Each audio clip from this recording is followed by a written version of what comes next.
Welcome back to the Nutmeg. This is part 4 of a 4-part series. Last part, and it's going to be the longest. Last time we had picked up this boxcar and clay slurry car.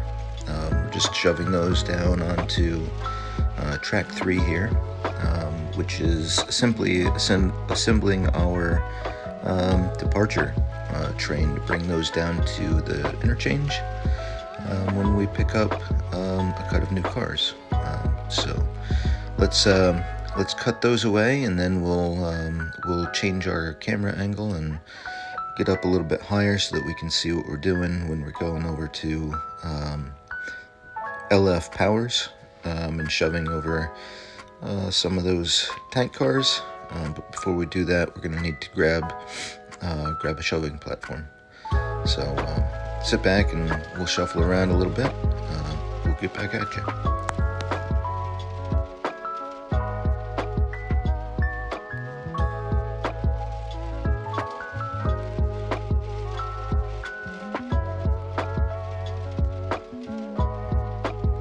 For anybody new watching my videos that hasn't been, been around for a while, which is most people, in the past I've talked about using silent locomotives.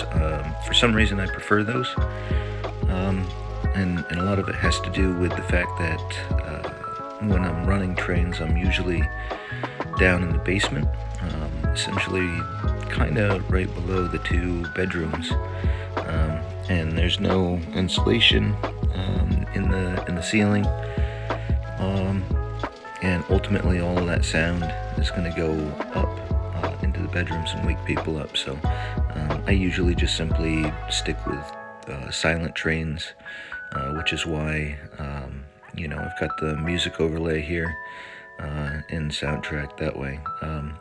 I was thinking of using like actual train sounds, because honestly, like I do have some sound locomotives, and I do know what they sound like, but they're not. When you listen to a video of the real thing, they're not the same, and it's and I don't know. For some reason, I haven't recorded any sound from the real life, and it seems like quite a bit of work to overlay the actual sounds and get them matched up where they make sense, and all that sort of stuff. It would be probably better and a little bit more realistic, but I'm just not at that point quite yet. So for now, it's just sort of silent running, and then music overlay that just simply fills the silence a little bit. So anyway, we're delivering 2 cars to EF Powers, and I believe we're taking maybe 3 cars out of there. Find out here in just a second, but we're going to pull the whole cut from LF Powers across the main, and shove the cars that are leaving the industry down onto track 1, which is on the in between the main where we're at now, or coming off of now, and the reefer cars. Reefer cars are sitting on track 2, and the tank car and box car we're going to shove those down onto track 3. That's right, because that's an outbound train. So, but hook up here, and then I think we're going to shove down to include maybe that soy power car, and maybe not. Nope. So just the two white tank cars.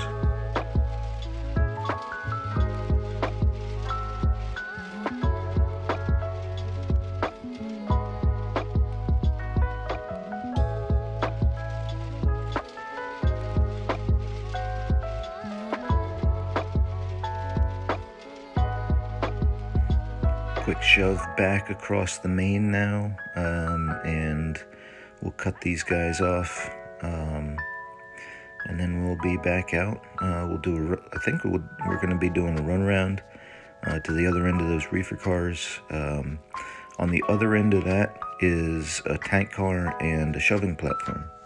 So we're going to take that cut and bring it out onto the main. We've got to deliver those 2 reefer cars to City Line Distributors, which is a food distributor here in New England, and then we'll be off to bring that single tank car down to a local home heating oil distributor or supplier.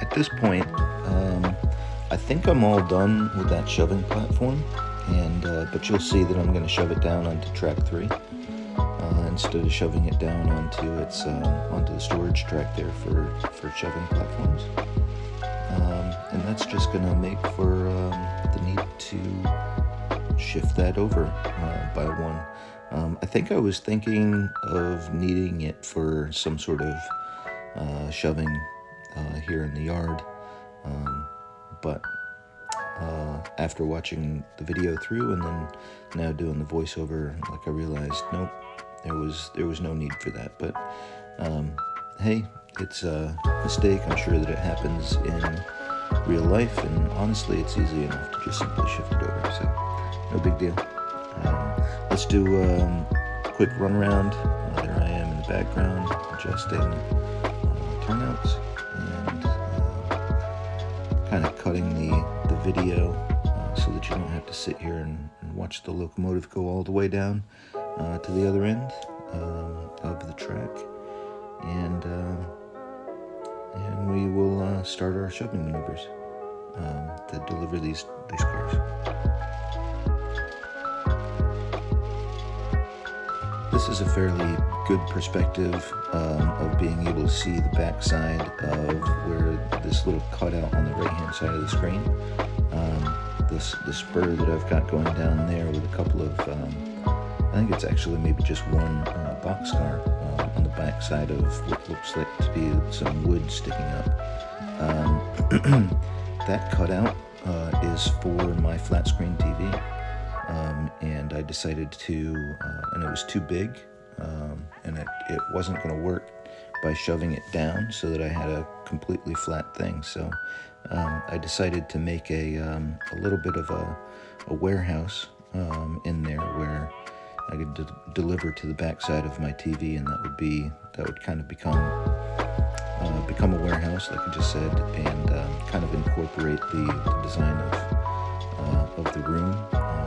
Or start to incorporate, or like meld the design of the track with the design of the shelf and the room and the function of all of that. So I don't know. They're just pointing that out while we're shoving around. And here we go. We're pulling out onto the main line. We've got our thug boat for shoving platform to protect us from the tank car, and then we will be shoving down the main line just a little bit and getting into City Line. For some reason, I did not think to shift the camera so that we could see that, so you're not going to see any of that. We're just going to see this one this one shot where I'm going to go off screen right now, grab a box car, bring it back out. You're not even going to see that, but I'm going to back up, move forward, back up, move forward, and you're not going to know what's going on. Ultimately, there's a box car on the spur that we're diving into, and got to get that out of the way so that I can fit these 2 reefer cars on there. And then we will, once we've dropped off the reefer cars, then we'll have to grab that boxcar and bring it back down into the sorting track.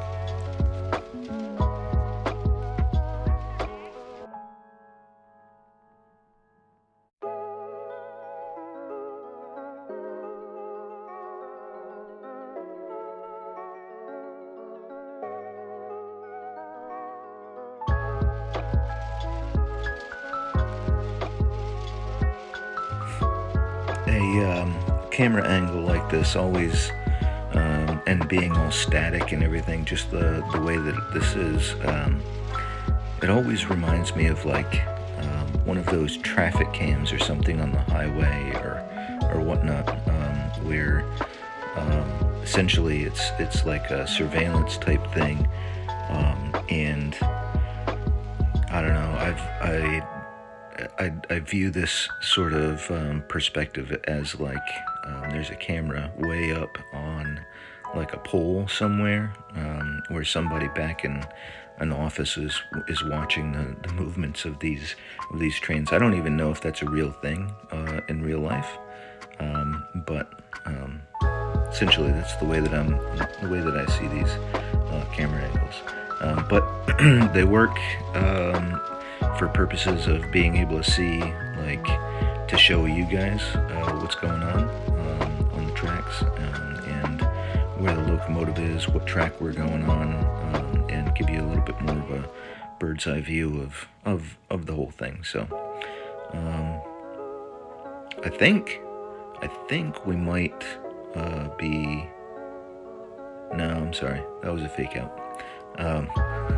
I think we just cut off the reefer cars, and now we're just picking up the boxcar, and we're gonna bring that back down into the track, or the sorting tracks, down into the yard, and then we will have just simply one more car, that tank car, to deliver, and then we'll assemble our outbound train.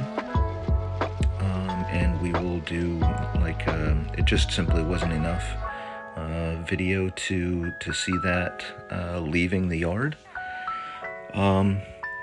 So I added it into this because I mean I was already at like, I don't know, 28 minutes. So what's another 2 or 3 minutes?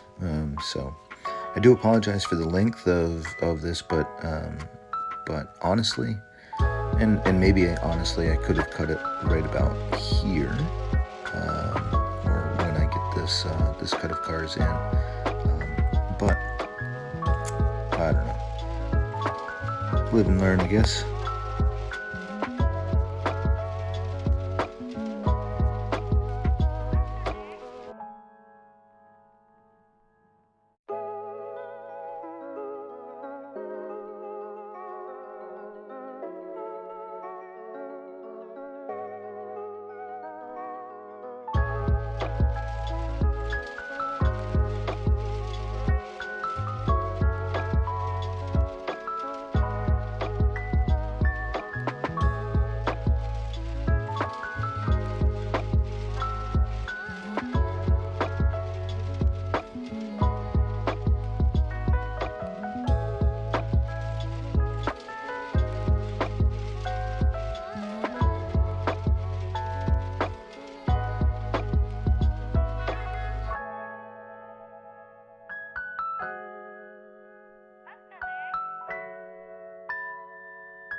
All right, here we go. We're free and clear. We're gonna make our way over to the spur, head down the spur, and pick up a couple of empty tank cars. I think there's 2, and grab and set this one out. But we're gonna move on down the spur using this as a handle, and then we've got to bring those 2 empties all the way out. Set those on the what is this track called? The lead. Set them out on the lead, and then deliver the one tank car, go all the way back down again, and then we'll be basically done. It's a fairly simple sort of maneuver, but the spur is a fairly long distance. Excuse my temporary building there. The foam core that it was built out of, not secured into place, just to kind of give me the idea, or give us the idea of factory building that this track is running around, so or moving around. So and then of course we've got the factory housing row that I'm setting this up to for everything to run in front of. I'm actually a little bit excited about this scene. If I can ever get out of the pink desert phase, I should give a bit more of a concerted effort towards that. However, like I said a while ago, I think last year, ultimately for me, I didn't want to paint anything or set anything in stone and ballast stuff until I had essentially everything in place, ran a few operating sessions, make sure that everything was working just the way that I wanted it to, and then I'd start setting things in place, because I don't know, for me, I hate doing things twice. So but I mean, obviously it's unavoidable sometimes, but so for a while, this one spur that we're on right now wasn't even here. This was just a few months ago that it went in place. Ultimately, this down here was supposed to be this double track with a runaround, with a bunch of storage tracks and all that sort of stuff. It was a repair shop for rail car repair shop. So so this is a bit different, obviously, from that, and honestly I think I like it a lot better. The repair shop is going to be down on the lower level, and be on a little bit of a peninsula that I haven't built yet. So but like what I was kind of getting back to, what I was saying earlier, excuse me, I hit the leg of my tripod. But getting back to what I was saying earlier, I told myself when I was building this track that I wasn't going to be painting and doing scenery and all of that sort of stuff until I figured out if the trackage was actually going to be working the way that I wanted it to, right? So nice smooth operations, and spurs and everything that made sense. I'm sure they're long, but they're also long in real life, so I don't mind that. And ultimately it was just smooth operations that I was looking for, and I think I've got it. So I can start on the scenery and painting things brown and all that sort of stuff, which actually I did do over at the Riverhead transload facility. You can see that I started burying track in some ground goop, and just to kind of see what goes on with that. It to be honest with you, it has pulled up some of my pink foam and made it kind of curl, so I'm not too pumped about that. So I think I might have to change my the way that I'm doing stuff. I might have to like put down some cardboard or something to raise up the ground plane, and then cover over it with the tile grout for a sandlot sort of feel. But I don't know. Anyway, in any case, I think that I'm satisfied with the trackage up here on the top layer or level. of the track, and so I can start doing some scenery, which these houses here are set in place so that I can start imagining that and start going for it. And these telephone poles actually add quite a bit to the scene. There's a vertical sort of element to these scenes now. If only I could get the lights in the background down that are serving no purpose except for being distracting. So here we go. We're at the end of our delivery here. We're just going to cut this one car loose and need to pull out, grab the two empties. We're going to be doing a little bit of a runaround again, just to be able to get these guys, the empties, onto the other end of the train.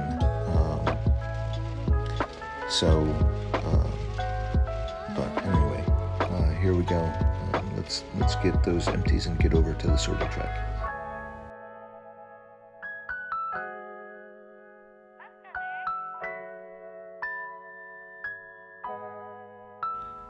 I have to say, little aside here, this GE 4-axle locomotive, I've got two of these, one in a Providence and Worcester paint scheme, and then this one, excuse me, they're kind of becoming my favorite. I've got an older Conrail GE U-boat, and that is an amazing running model, but for some reason, I don't know, I'm liking this newer locomotive from, I think it was the 80s is when it was built. I don't even know the number, the model number of it, but I noticed a while ago in my local area, you can see the Providence and Worcester running through Norwich, Connecticut, where I work, and they've got these locomotives running, and so I decided to pick up a couple, and honestly, they have become my favorite locomotive. Some people like the Jeeps, the GP 38, 40, that sort of thing. And for a while, I was running those too when I was primarily focused on Vermont Rail. But I am liking the GEs. For some reason, I don't know why.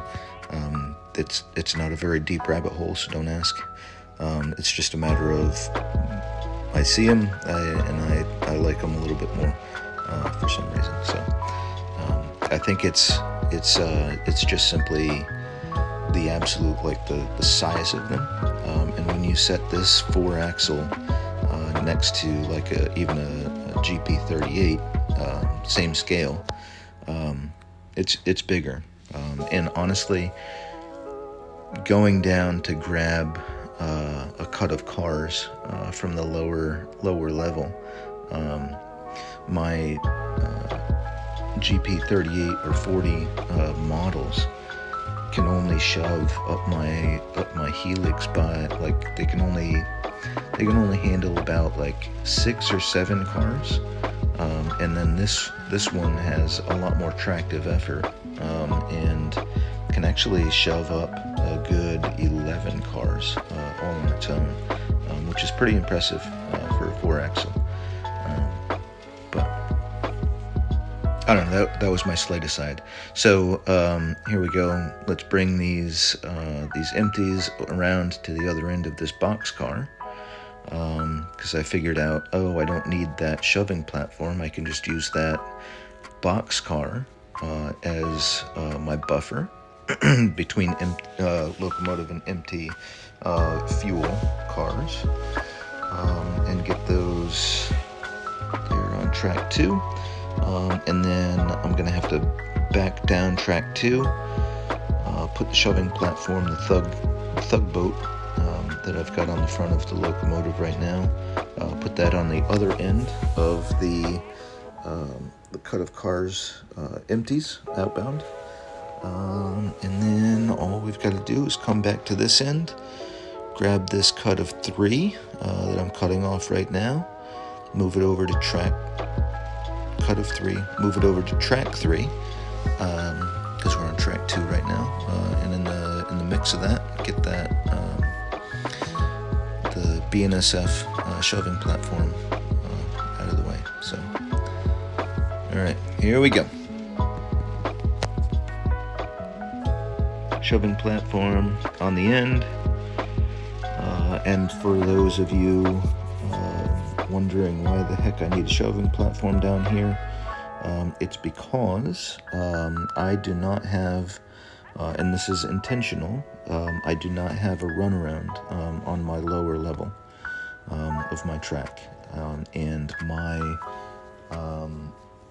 so I've got an interchange down on the lower level, no runaround, and so essentially one way or another, whether I go down and I shove or pull, it's a long maneuver in one direction with the locomotive on the back of the train. So if I go down, so essentially I'm setting myself up to go down with the locomotive leading, and then a shoving platform in the caboose sort of position, just the way that it was back in the day. But this is modern day. So I've got the caboose on the end of the train, but then when I get down to the bottom, I'll have to cut that caboose loose. Being a poet, cut the shoving platform loose, go into the interchange, set out my empties, right, and then grab my deliveries, right, and pull those out onto the main line, and then grab the shoving platform, and then it's a big shove all the way up to the top deck. And because the train or the locomotive is in the back, obviously you need a shoving platform because it's a long shove. So, and that was intentional, so that I would need these shoving platforms, and I could use them in everyday sort of operations, and didn't just simply need them for moving around fuel cars or hazardous materials or anything like that. I could actually use them for more than just that. So I'm sure that in the real world, they would probably just simply put a runaround down there at the interchange, where the interchange would have a runaround on it and be like a double double track interchange, but that's not what I have going on here at all. So in any case, that was just my my thoughts on wanting to use cabooses in the modern age, and trying to figure out a reason why. I've got 4 shoving platforms and have those in use all the time.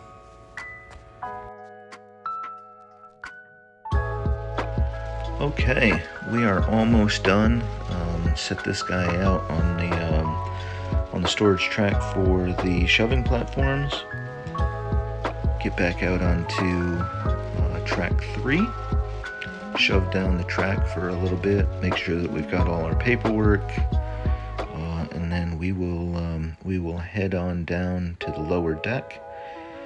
And but you're not gonna stick around to see the lower deck. That is still under construction at the moment, so I'm not going to have video of that, of the trains going down there for a little while. So, but we'll do a little bit of rail fanning with a long cut of cars, and then we'll say our goodbyes.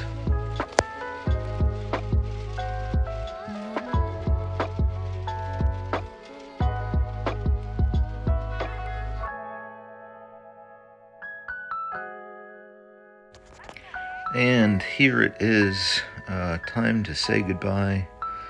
End of train device flashing on the screen. There's our locomotive out front, and long cut of cars rolling on by, nice and easy. And that's going to wrap up this operating session. So just to recap, we go down, grab a full cut of cars, bring it all the way back up to the sorting track, sort those out, deliver them to the individual industries, grab all the empties, bring them back to bring the empties back to the sorting track, put together an outbound train, and then bring them back down to the interchange, just like in the real world. So, and that's the way that I've got this this railroad set up. Hope you enjoyed it, and we'll see you again next video. Thanks for watching.